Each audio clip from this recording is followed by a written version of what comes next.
Hello friend, this is Vikas Pandey and welcome to easy tours for you. जैसा कि हमने शुरू में लिस्ट में देखा था कि अगर हम एक लिस्ट दूसरे लिस्ट को असाइन करते हैं वहाँ पर असाइनमेंट ऑपरेटर का यूज़ करते हुए, तो दोनों एक ही मेमोरी एड्रेस को पॉइंट करते हैं। इसका मतलब ये हुआ कि अगर आप किसी एक लिस्ट में बदलाव करते हैं तो वो दूसरे लिस्ट में रिफ्लेक्ट होता है। लेकिन अगर हम चाहें तो यहाँ पे क्लोनिंग भी कर सकते हैं, मतलब एक क्लोन तैयार कर सकते हैं लिस्ट का। तो वो हम कैसे कर सकते हैं, उसके कई मेथड्स हैं, उसको हम कई तरीके से कर सकते हैं। तो आज के इस वीडियो में हम उन कई तरीके के बारे में या फिर मेथड्स के बारे में देखेंगे जिससे हम लिस्ट की क्लोनिंग कर सकते हैं। तो एक प्रैक्टिकल एग्जाम्पल से इसको हम समझ लेते हैं। आज की इस वीडियो में हम देखेंगे कि किस तरह से हम लिस्ट कॉपी कर सकते हैं। तो सबसे पहले आईडी स्टार्ट कर लेते हैं, जो कि थोनी। पिछली बार हमने लिस्ट बनाया था और लिस्ट के जो फंक्शंस हैं, मेथड है, उनको यूज किया था। तो आज हम देखेंगे कि अगर हम एक लिस्ट को कॉपी करना चाहते हैं, उसकी एक सेकंड कॉपी तैयार करना चाहते हैं, तो कैसे कर सकते हैं। तो फर्स्ट इसकी ज़रूरत क्यों पड़ेगी वो देख लेते हैं। सबसे पहले सिंपली इसको कॉपी करने के लिए हम असाइनमेंट ऑपरेटर का यूज़ करके देखते हैं। एक लिस्ट बनाते हैं, लिस्ट 1 इज इक्वल, और यहाँ पर वैल्यूज स्टोर कराते हैं 10, 20, 30, 40, 50। ये हो गया लिस्ट 1। अगर हम यहाँ पे लिस्ट कॉपी करने के लिए असाइनमेंट ऑपरेटर का यूज़ करते हैं, लिस्ट 2 इज इक्वल, लिखते हैं यहाँ पे लिस्ट 1, तो यहाँ पर दोनों सेम एड्रेस को पॉइंट करेंगे। मीन्स अगर आप कोई भी चेंजेस करते हैं एक लिस्ट में तो वो दूसरे लिस्ट में रिफ्लेक्ट होगा। अगर आप यहाँ पे प्रिंट करके देखेंगे तो ये हुआ लिस्ट 1 और ये हुआ लिस्ट 2, ये एलिमेंट्स हैं। लेकिन अगर आप आईडी देखेंगे, यूनिक आईडी लिस्ट 1, और इसी तरह से देखेंगे आईडी लिस्ट 2, तो यहाँ पर दोनों की सेम आईडी है। इसका मतलब ये हुआ कि दोनों एक ही मेमोरी एड्रेस को पॉइंट करते हैं। अगर आप कोई भी चेंजेस करते हैं एक लिस्ट में तो वो दूसरे लिस्ट में रिफ्लेक्ट होगा। ऐसा करके देख लेते हैं। अपेंड मेथड का यूज़ करते हैं, list 1 dot control space append, और यहाँ पे ऐड करते हैं 100, जो कि लास्ट में ऐड होगा लिस्ट 1 पे। फिर प्रिंट करते हैं लिस्ट 1 और प्रिंट करते हैं यहाँ पे लिस्ट 2। तो आप देखेंगे कि ये लिस्ट 2 में भी रिफ्लेक्ट हो रहा है, क्योंकि दोनों एक ही मेमोरी एड्रेस को पॉइंट करते हैं। दोनों का यूनिक आईडी यहाँ पर कॉमन है, इसलिए अगर आप कुछ भी एडिट करते हैं एक लिस्ट में तो वो दूसरी लिस्ट में यहाँ पर रिफ्लेक्ट होगा। तो इस तरह से आप किसी लिस्ट की एक कॉपी तैयार यहाँ पर नहीं कर सकते। तो यहाँ पर हम लिस्ट की कॉपी तैयार करने के लिए या फिर इसकी क्लोनिंग के लिए अलग अलग तरीके यूज़ कर सकते हैं, जो कि पहले भी हमने देखे हैं। कुछ मेथड्स या फिर कुछ फंक्शन, उनका यूज़ यहाँ पर हम कर सकते हैं इसकी क्लोनिंग करने के लिए या फिर इसकी कॉपी तैयार करने के लिए। तो सबसे पहले हम देखेंगे स्लाइज मेथड के द्वारा इसको कैसे कर सकते हैं। पिछली बार के वीडियो में हमने स्लाइजिंग के बारे में देखा है कि किस तरह से स्लाइजिंग का यूज़ करते हुए किसी लिस्ट से कुछ पर्टिकुलर वैल्यूज़ को हम यहाँ पर यूज़ कर सकते हैं। तो यहाँ पर हमारे पास एक लिस्ट है लिस्ट 1। अब यहाँ पर स्लाइजिंग का यूज़ करते हैं और इसको कॉपी करते हैं लिस्ट 2 में। तो इस तरह से लिखेंगे लिस्ट 2 इज इक्वल। अब यहाँ पर यूज़ करेंगे हम स्लाइजिंग का। तो स्लाइजिंग के लिए यहाँ पर जिस लिस्ट को कॉपी करना है वो है लिस्ट 1, और यहाँ पर हम कोई पैरामीटर नहीं लिखते हैं, केवल यहाँ पे लगाते हैं कोलोन। तो यहाँ पे सारा का सारा एलिमेंट्स कॉपी हो जाएगा लिस्ट 2 पर। तो ये हुआ स्लाइजिंग। स्लाइजिंग का यूज़ करते हुए हमने सारी की सारी वैल्यूज़ यहाँ पर एक्सेस की है और लिस्ट 2 में उसको कॉपी की है। तो इस तरह से लिस्ट को कॉपी करने पर यहाँ पे लिस्ट की सेलो कॉपी बनती है। दोनों का यूनिक आईडी या फिर मेमोरी एड्रेस यहाँ पर अलग अलग होगा। तो सबसे पहले यहाँ पर आईडी देख लेते हैं, आईडी लिस्ट 1, और फिर देख लेते हैं लिस्ट 2 की आईडी लिस्ट 2। तो यहाँ पर आप देखेंगे दोनों का मेमोरी एड्रेस या फिर दोनों का जो यूनिक आईडी है वो अलग अलग है। अब यहाँ पर अगर हम लिस्ट 1 पे कोई चेंजेस करते हैं तो लिस्ट 2 में रिफ्लेक्ट नहीं होगा। तो यहाँ पर यूज़ करते हैं लिस्ट 1 डॉट अपेंड मेथड, और यहाँ पर ऐड करते हैं 200। प्रिंट करते हैं लिस्ट 1, तो यहाँ पर ऐड हो गया 200। फिर प्रिंट करते हैं लिस्ट 2। तो इस तरह से एग्जांपल में दिखाई दे रहा है लिस्ट 1 को हमने मॉडिफाई किया, लेकिन लिस्ट 2 पे इसका कोई इफेक्ट नहीं पड़ता है, क्योंकि यहाँ पर हमने इसकी क्लोनिंग की है या फिर इसकी एक अलग कॉपी तैयार की है जिसका लोकेशन या फिर मेमोरी एड्रेस अलग है। इसी तरह से हम एक्सटेंड मेथड का यूज़ करते हुए भी सेम काम कर सकते हैं। मीन्स लिस्ट की कॉपी तैयार कर सकते हैं या फिर उसकी क्लोनिंग कर सकते हैं। तो हमारे पास है लिस्ट 1, और उसके बाद यहाँ पर हम यूज़ करते हैं एक्सटेंड मेथड लिस्ट कॉपी करने के लिए। तो इस तरह से यूज़ करेंगे लिस्ट 2, जिसको हम एम्प्टी रखते हैं। तो ये हो गया एम्प्टी लिस्ट। अब हम यहाँ पे यूज़ करेंगे एक्सटेंड मेथड। तो उसको इस तरह से लिखेंगे हम यहाँ पर लिस्ट 2 कंट्रोल स्पेस, यूज़ करेंगे एक्सटेंड मेथड। अब यहाँ पर यूज़ करेंगे लिस्ट 1 एक्सटेंड करने के लिए। लिस्ट 1 आईडी देख लेते हैं, आईडी लिस्ट 1 और इसी तरह से आईडी लिस्ट 2।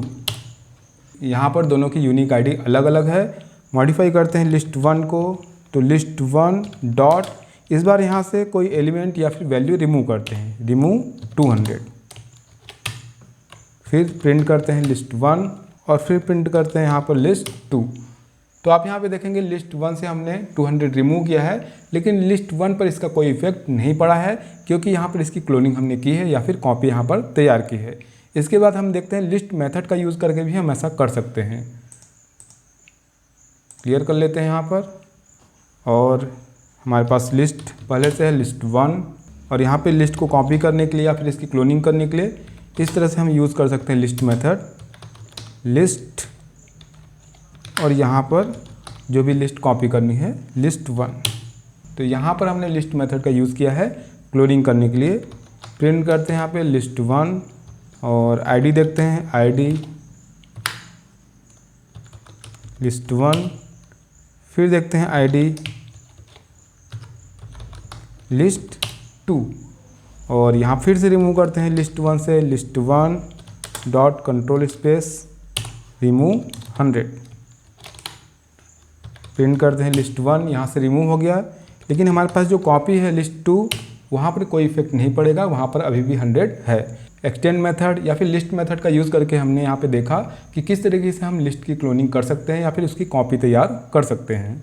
इन मेथड्स के द्वारा लिस्ट की सेलो कॉपी तैयार होती है, तो हम डीप कॉपी भी तैयार कर सकते हैं। तो सेलो कॉपी या फिर डीप कॉपी में क्या अंतर है ये भी हम देख लेते हैं। तो यहाँ पर हम एक बार कॉपी मेथड का यूज़ करते हैं लिस्ट को कॉपी करने के लिए। ये हमारे पास है लिस्ट 1, यहाँ पर हम लिस्ट 1 की कॉपी तैयार करना चाहते हैं, तो यहाँ पर यूज़ करेंगे copy method, list 1 dot control space copy method. Copy method का यूज़ करते हुए हम लिस्ट की सेलो कॉपी तैयार कर सकते हैं। यहाँ पे कोई आर्गुमेंट लिखने की ज़रूरत नहीं होती है, एंटर करते हैं और यहाँ पर लिस्ट 1 की कॉपी तैयार हो गई लिस्ट 2 पर। आईडी देख लेते हैं, आईडी लिस्ट 1 और आईडी लिस्ट 2। तो दोनों की आईडी यहाँ पे अलग अलग है, यूनिक आईडी है। हम यहाँ पे एडिट करते हैं लिस्ट 1 को, लिस्ट 1 डॉट अपेंड, ऐड करते हैं यहाँ पर 100। ये मॉडिफाई हो गया लिस्ट 1, लेकिन लिस्ट 2 अभी भी वैसा ही होगा, यहाँ पर उसका इफेक्ट नहीं पड़ेगा क्योंकि दोनों की मेमोरी एड्रेस अलग अलग हैं। तो अभी तक हमने जितने भी मेथड देखे लिस्ट क्लोनिंग करने के लिए, तो यहाँ पर ये सेलो कॉपी तैयार करते हैं। अब हम डीप कॉपी के बारे में देख लेते हैं। डीप कॉपी का जो कॉन्सेप्ट है ये रिलेवेंट है कंपाउंड ऑब्जेक्ट के लिए। मीन्स यहाँ पर अगर सिंपल ऑब्जेक्ट हमारे पास, सिंपल एक लिस्ट है, तो यहाँ पर ये इम्प्लीमेंट नहीं होता है। लेकिन अगर हमारे पास लिस्ट के अंदर लिस्ट है, जैसे कि हमने नेस्टेड लिस्ट के बारे में देखा है, तो यहाँ पर ये इम्प्लीमेंट होता है। तो सेलो कॉपी और डीप कॉपी में क्या अंतर है उसको हम एक एग्जाम्पल से देख लेते हैं। तो उसके लिए हमको यहाँ पर एक नेस्टेड लिस्ट तैयार करना होगा, मतलब लिस्ट के अंदर लिस्ट, जिसको कि हम पिछली बार देख चुके हैं नेस्टेड लिस्ट के बारे में। तो लिस्ट 1, एक लिस्ट के अंदर नॉर्मल वैल्यूज़ भी हो सकती हैं और दूसरा लिस्ट भी हो सकता है। तो यहाँ पे लिखते हैं 10, 20, ये हो गई नॉर्मल वैल्यूज़। अब एक लिस्ट इसके अंदर लिखते हैं 100, 200, 300, और उसके बाद फिर कुछ नॉर्मल वैल्यूज़ लिख लेते हैं 30, 40। तो ये हुआ हमारे पास लिस्ट 1। लिस्ट 1 में हमारे पास नॉर्मल वैल्यूज़ भी है 10, 20, 30, 40, और एक नेस्टेड लिस्ट भी है 100, 200 और 300 इसकी वैल्यू है। जैसा कि हम पिछले वीडियो में देख चुके हैं, लिस्ट के कोई भी एलिमेंट एक्सेस करने के लिए हम वहाँ पे इंडेक्स का यूज़ करते हैं। तो अगर मैं यहाँ पे 20 एक्सेस करना चाहता हूँ तो इंडेक्स नंबर 1 लिखूँगा तो प्रिंट होगा 20। यहाँ पर अगर नेस्टेड लिस्ट प्रिंट करना है तो उसका जो इंडेक्स नंबर होगा वो हम लिखेंगे। लिस्ट 1 इंडेक्स नंबर है 0, 1, 2, तो ये नेस्टेड लिस्ट प्रिंट हो गया। लेकिन अगर हमको नेस्टेड लिस्ट के एलिमेंट भी प्रिंट करने होंगे तो हमको एक और सबस्क्रिप्ट यूज़ करना होगा उसके एलिमेंट के लिए। लिस्ट 1 इंडेक्स नंबर 2, और उसका एलिमेंट अगर हम प्रिंट करना चाहते हैं 200, तो उसका इंडेक्स नंबर होगा 0, 1। तो यहाँ पे प्रिंट होगा 200।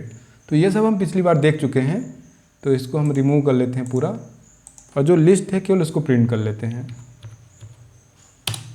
तो ये हमारे पास लिस्ट है जो कि नेस्टेड लिस्ट है। इसमें नॉर्मल वैल्यूज़ भी हैं और नेस्टेड लिस्ट भी है। तो सबसे पहले नॉर्मल मेथड का यूज़ करते हैं, मीन्स कॉपी मेथड का यूज़ करते हैं इसको कॉपी करने के लिए। list2 is equal list1 dot copy. तो ये इसकी कॉपी तैयार हो गई। प्रिंट करते हैं list2। तो देखने में तो ये सिंपल दिखाई दे रहा है। दोनों का आईडी देख लेते हैं, आईडी list1 फिर आईडी list2। तो आप यहाँ पे देखेंगे दोनों की यूनिक आईडी भी अलग अलग है। लेकिन यहाँ पर अगर हम मॉडिफाई करते हैं list1 को, list1 डॉट अपेंड, ऐड करते हैं यहाँ पर एक नॉर्मल वैल्यू 100, प्रिंट करते हैं फिर यहाँ पे list1 को, तो list1, और प्रिंट करते हैं यहाँ पे फिर list2 को, तो list2। तो नॉर्मली आप यहाँ पे देखेंगे कोई इफेक्ट नहीं पड़ा है list2 पे, क्योंकि यहाँ पर जो भी हमने एडिट किया है list1 पे 100 ऐड किया है, list2 पर 100 ऐड नहीं हुआ है। लेकिन अगर हम यहाँ पे नेस्टेड लिस्ट का यूज़ कर रहे हैं, तो हम अगर नेस्टेड लिस्ट चेंज करते हैं तो वो वहाँ पर इफेक्ट पड़ेगा list2 पर, वो वहाँ पर चेंज होगा। तो उसके लिए एक बार फिर से हम इसको देख लेते हैं। इस बार हम यहाँ पे जो नेस्टेड लिस्ट है हमारे पास list1 पर, उसको मॉडिफाई करके देखेंगे। तो स्क्रीन क्लियर करते हैं, लिखते हैं list1। यहाँ पर हमारे पास जो नेस्टेड लिस्ट है उसको मॉडिफाई करके देखते हैं। तो list1 इंडेक्स नंबर है नेस्टेड लिस्ट का 0 1 2, तो यहाँ पे लिखेंगे 2, और उसका जो एलिमेंट हम मॉडिफाई करने जा रहे हैं वो है 200। तो यहाँ पर उसका जो इंडेक्स नंबर है वो 0 1। मॉडिफाई करते हैं इज इक्वल, यहाँ पे लिख देते हैं 500। फिर list1 को प्रिंट करते हैं list1, और आप देखेंगे जो 200 था उसकी जगह ये हो गया 500। अब प्रिंट करते हैं list2 को, तो list2 में भी आप देखेंगे वहाँ पर हो गया 500। तो यहाँ पर आप ध्यान देंगे जो नॉर्मल वैल्यूज़ है लिस्ट की, जैसा कि हमने ऐड किया था 100, तो उससे इफेक्ट नहीं पड़ता है list2 पे। लेकिन अगर हम कोई नेस्टेड लिस्ट है उसको मॉडिफाई करते हैं तो उसका इफेक्ट यहाँ पे पड़ता है list2 पे। तो इस तरह से हम जब लिस्ट की क्लोनिंग करते हैं तो अभी तक हमने जो मेथड यूज़ किया वहाँ पर उसकी सेलो कॉपी तैयार होती है।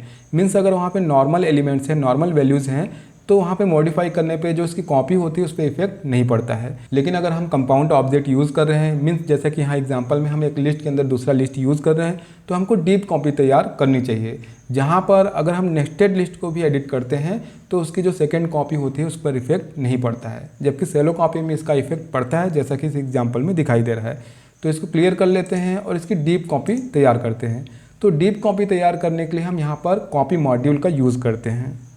तो सबसे पहले प्रिंट कर लेते हैं list1, ये हो गया list1, और यहाँ पर हम कॉपी मॉड्यूल को यूज़ करने के लिए लिखते हैं import copy, ये मॉड्यूल का नाम है। उसके बाद डीप कॉपी के लिए हम यहाँ पे यूज़ करते हैं deep copy method. list2 is equal, सबसे पहले मॉड्यूल का नाम लिखेंगे जो कि है कॉपी डॉट, फिर लिखेंगे deep copy method, deep copy. अब यहाँ पर यूज़ करेंगे list1। तो इस तरह से डीप कॉपी तैयार करने के लिए हम यहाँ पे कॉपी मॉड्यूल का यूज़ करते हैं। प्रिंट करके देखते हैं list2, और यहाँ पर फिर से मॉडिफाई करते हैं list1 को, डॉट अपेंड, पहले नॉर्मल वैल्यू यहाँ पे ऐड करते हैं 200, प्रिंट करते हैं list1, यहाँ पर ऐड हो गया 200, फिर प्रिंट करते हैं list2 जहाँ पर इसका कोई इफेक्ट नहीं पड़ा है। फिर इसके बाद हम अपेंड करके देखते हैं या फिर मॉडिफाई करके देखते हैं जो कि नेस्टेड लिस्ट है list1 पे। तो list1 जो इंडेक्स नंबर है नेस्टेड लिस्ट का वो है 2, और जो एलिमेंट हम मॉडिफाई करेंगे 500 उसका इंडेक्स नंबर है 1। तो यहाँ पर 500 की जगह हम मॉडिफाई करते हैं 200, प्रिंट करते हैं list1। तो आप यहाँ पे देखेंगे जो नेस्टेड लिस्ट है वहाँ पर 500 की जगह हो गया है 200। फिर यहाँ पे प्रिंट करते हैं list2, तो यहाँ पर देखेंगे कोई इफेक्ट नहीं पड़ा है, जो कॉपी तैयार हुआ था बिल्कुल वैसा ही है। तो ये हुआ डीप कॉपी। इसके पहले हमने लिस्ट को क्लोनिंग करने के लिए या फिर कॉपी करने के लिए जितने भी मेथड यूज़ किए हैं वहाँ पे सेलो कॉपी तैयार होता है।